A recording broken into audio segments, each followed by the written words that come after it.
हृदय भीतर RC, RC मतलब दर्पण, मिरर। हृदय भीतर आरसी, कौन सा आरसी? हम लोग कहते हैं नहीं, इंटरनल मिरर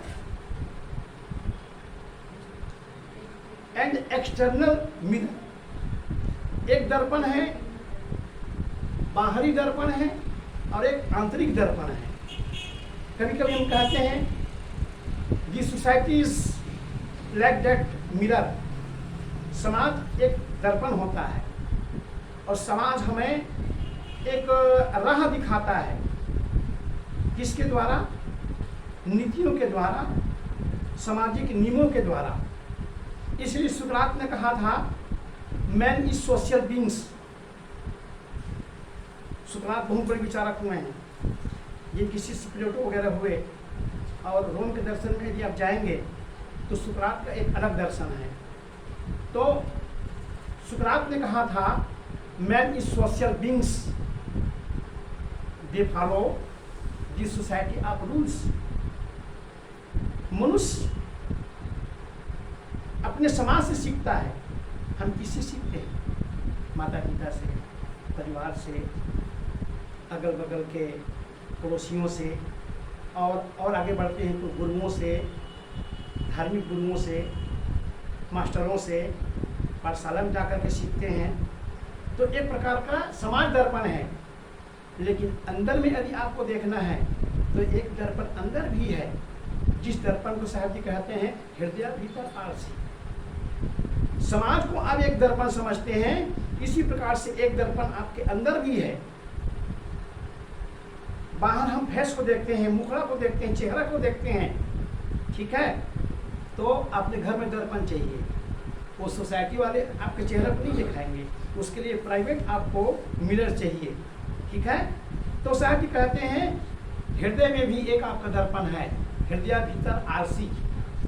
ये नहीं कहा कि घर में तुम्हारा दर्पण है, वो तो सबके घर में दर्पण होता है, लेकिन एक दर्पण तुम्हारे अंदर में है जो आपको आत्म परमात्मा तत्व आपको दिखाई देंगे। ऐसा वो दर्पण है आपके अंदर में। तो कहते हैं मुख देखा नहीं जाएगा। कितना स्पष्ट करते हैं साहब जी, दर्पण तो है लेकिन आपका मुख उसमें दिखाई नहीं देगा, क्योंकि उसमें कभी कभी दर्पण में तेल लग जाता है, मैल गलत चीज जम जाती है, तो आपका जो चेहरा है उस दर्पण में दिखाई नहीं देता है। साहब ने एक भजन कहा है ना, मुखड़ा क्या देखे दर्पण में, दया धर्म नहीं मन में, मुखड़ा क्या देखे दर्पण में। यदि आपके अंदर में दया, क्षमा, अष्टमहा सद्गुण, साधना, भक्ति, संतों के प्रति प्रेम, धर्मों के प्रति आस्था यदि आपके अंदर में नहीं, हृदय मलिन है, इसका मतलब यह है कि आपका हृदय मलिन है, तो आपके हृदय में जो दर्पण है उस दर्पण में आप अपने आत्म तत्व को झांक नहीं सकते, आत्म तत्व को देख नहीं सकते। हृदय भीतर आरसी, देखो ऊपर में थोड़ा सा छिपा हुआ था, रहस्य है। अब इस साथी में से आप जी इतना बढ़िया खोलते हैं कि साफ साफ दिखाई दे। जैसे दर्पण को जब आप साफ कर दो, दर्पण से मैल जब हट जाती है तो दर्पण में चेहरा साफ दिखाई देता है, उसको साफ कर दीजिए। अभी देखो हम लोग नयापाड़ा गए थे उस सामान लेने के लिए, तो एक बार गाड़ी को पोंछे, मैंने कहा भाई दर्पण को ही पोंछ दो, तो सर जी दर्पण को भी पोंछे, क्योंकि हमें प्रतिबिंब देखना जरूरी है कि किधर से गाड़ी आ रही है, किधर से गाड़ी ला रही है।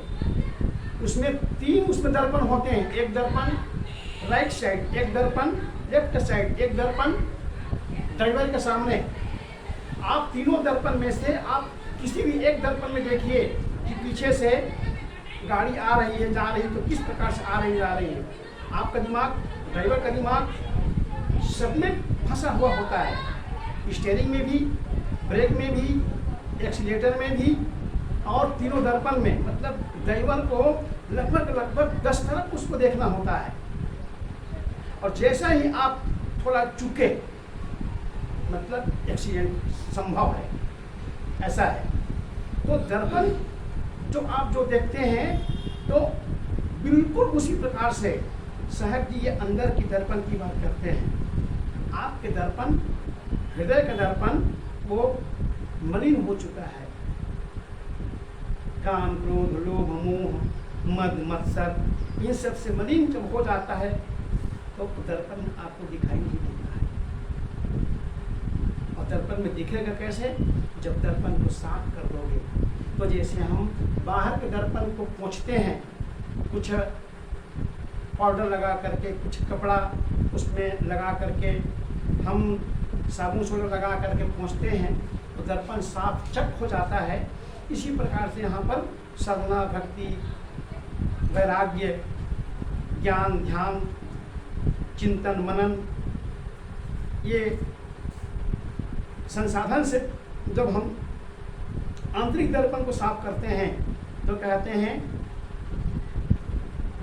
मुख आप देख सकते हैं। तब साहब जी को शायद ऐसा उस समय होता तो साहब जी ये नहीं कहते कि मुख देखा नहीं जाए, तो साहब जी कहते मुख आप देख सकते हो, मुख ही देखा जाए, ऐसे साहब जी लिखते। लेकिन ऐसा नहीं कहा साहब जी ने। साहब जी ने कहा मुख देखा नहीं जाए। आपके दर्पण है हृदय में, आंतरिक दर्पण है, लेकिन आपको अपना मुंह देखा नहीं जा रहा है। क्यों? देख लीजिए। अब साहब जी प्रश्न करते हैं, मुख तो तभी देखी हो, मुख आपको तभी दिखाई देगा। कैसे? मुख आपको कैसे दिखाई देगा? तो साहब कहते हैं दिल की दुविधा जाए। देखो कितने बार 3 साखियों में दिल दिल दिल साहब जी उपयोग कर दिए। साहब कहते हैं मुख तो तब ही देखी हो, मुख कब दिखेगा? देखिए साहब जी कहने की शैली कितनी बढ़िया है। मुख कैसे दिखेगा? कोई पूछे कि साहब जी मुख को हम कैसे देखेंगे? तो साहब कहते हैं जब दिल की दुविधा जाए। दुविधा मतलब दोगलापन, दुविधा मतलब एक प्रकार का संशय। संशय सब जब खंडिया, संशय खंडिय न कोय, संशय खंडिय सोजना जो सत्य विवेकी हो। संशय, और गीता में कहा गया है संशयात्मा विनश्यति। यदि आपके अंदर में संशय आ जाए, भ्रम आ जाए, तो आपको बोध नहीं हो सकता है। संशय ही एक प्रकार का बहुत बड़ा रोड़ा है आपके अंदर में।